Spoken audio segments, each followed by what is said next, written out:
Bien le bonjour amis du challenge, une nouvelle saison qui commence, la 17e de l'histoire du challenge, avec cette année les 25 participants de l'année dernière, auxquels on rajoute 3 de plus, 3 nouveaux qui n'en sont pas vraiment, puisque nous avons Tom et Thibaut qui ont déjà fait la Copa du Loro, et Arturo qui revient pour un 3e comeback dans l'histoire du challenge. On va l'appeler Mr. World Comeback. Sinon cette saison s'annonce passionnante parce que il y a du Paname sans Mbappé, il y a Mbappé au Real, il y a plein de trucs, il y a la GIA qui revient en Ligue 1. Quelque part dans la Bourgogne, réunissaient les supporters d'une équipe bleue et blanche, les couleurs à JOCR.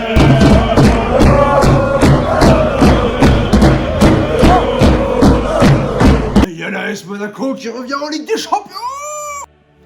Quelque part sur la côte d'Azur, rugissait pas de supporters d'une équipe. Mais qu'est-ce qui t'arrive, Amine? T'as mauvaise mine. Il y a mal. Mais qu'est-ce qui s'est passé?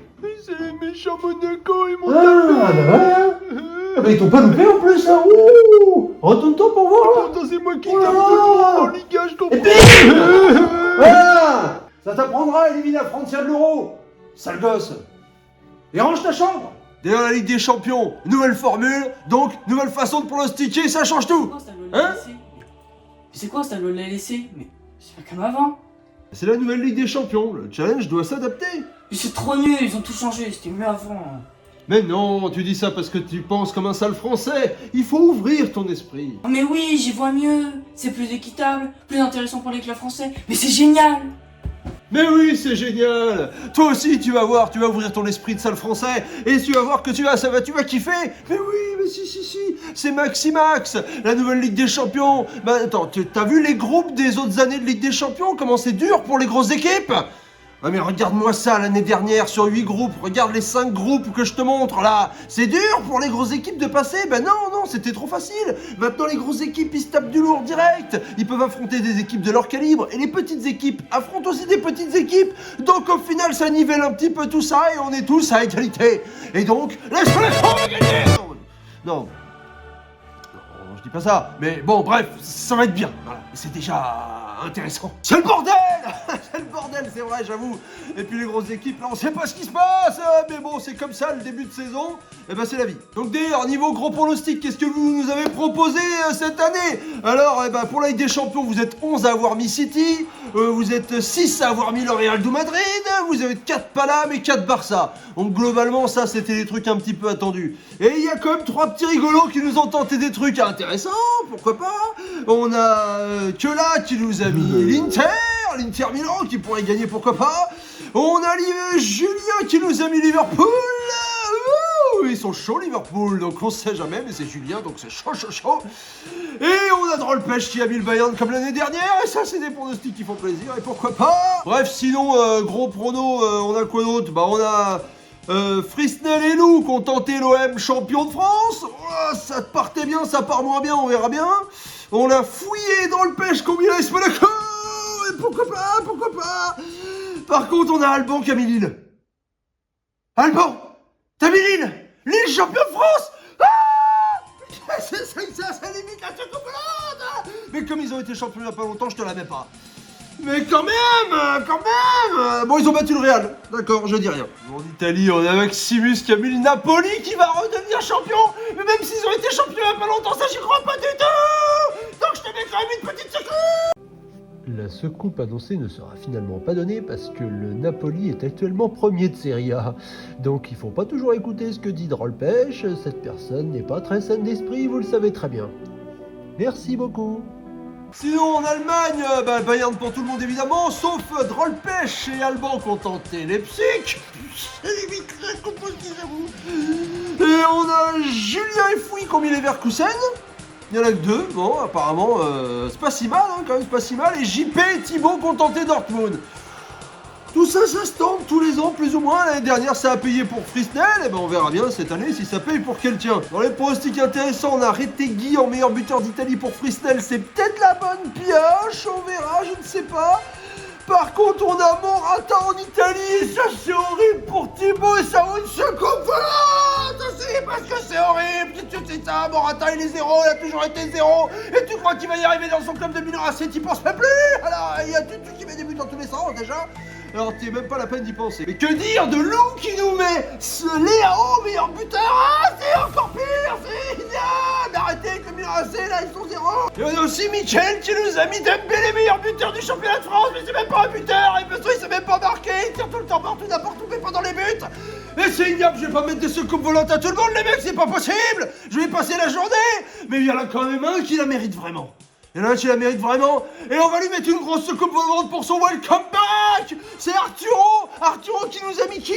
Un corps Adams, le buteur de Montpellier. Meilleur buteur de Ligue 1, mais Montpellier c'est horrible. Montpellier c'est pire qu'horrible.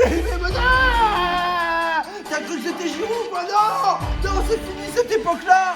Là c'est horrible, donc c'est ce coupe volant directement. Et dans les buteurs c'est n'importe quoi. Je pourrais encore dire que Thibaut nous a mis Clandestine. C'est quoi ce nom de boche là? Non mais c'est quoi ce mec dans une équipe en bois là? Tout ça parce qu'elle a gagné les 3 premiers matchs. Mais tu fais des zéros. Ça vaudrait aussi des seuls coups. Steph Z5 qui nous met Bellingham. Mais c'est n'importe quoi. Bellingham. Mais t'as vu, il y a Kiki, il y a Vinicius, c'est tout le monde. Tu crois qu'il va mettre des buts le mec? Il en met pas en plus. Voilà. C'est horrible. On Maximus qui met Yamal meilleur buteur d'Espagne. Ah, j'en peux plus. Mais je vais quand même encore me mettre une dernière secoupe volante parce qu'il y a la visite année, c'est phénoménal. Je vais mettre secoupe volante à Nalan parce qu'il a mis le FC Nantes 3ème de Ligue 1. Ah secoupe volante, j'ai pas besoin de l'expliquer pourquoi. C'est dégueulasse. Donc bref, voilà le challenge. Qui sera king? Y aura-t-il un trophée de platine cette année? Y aura-t-il des trophées de cristal? Julien sera-t-il encore zéro Fouchémo pour la 3ème saison consécutive? La team Villemar conservera-t-elle son trophée de Thibaut Fouchémo? Les frérots des Las Vegas continueront-ils de rouler sur le challenge? Parce que c'est les 2 derniers kings en titre quand même. Qui remportera le Johnny English Challenge? Qui remportera le François Pignon Challenge? Mais ce n'est pas tout. Autre nouveauté dans le challenge, cette année nous aurons une compétition au milieu de la saison en plus qui s'appellera le In Challenge Tournament. Une compétition dans laquelle nous nous affronterons 1 contre 1 dans un tableau, un peu comme à Roland Garros, là tu vois, jusqu'à la finale. Et c'est comme ça que ça va se passer. Il y a déjà eu un tirage au sort qui a été fait, qui n'était pas un tirage au sort puisque c'est en fonction des classements des années d'avant.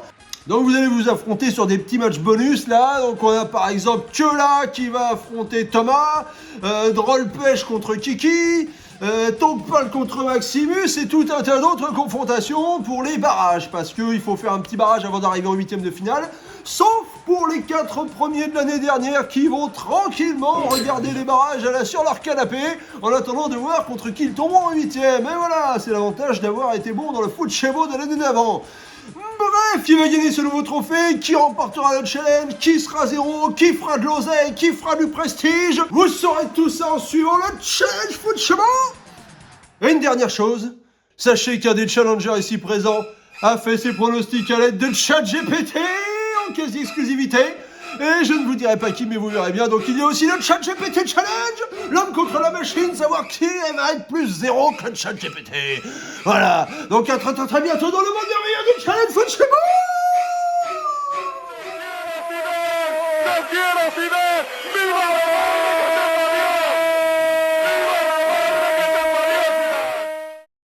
Chaque année, j'ai aidé un petit jeune à faire ses pronostics et Ouais, mais ce coup-là, Hein c'est la bonne. Ouais. Il a été d'un conseil... Ah bah c'est payant d'habitude. Hein. Non. Jusqu'à présent, c'était de la merde. Mais là, on est vraiment sur des bons pronostics. Je vais vous fumer la gueule. Ah, il est content. Il est content parce que je suis un bon client. Avec Strasbourg qui gagne la Coupe de France? Évidemment. Tu crois quoi, la choucroute? T'inquiète, on va gagner. Ouais.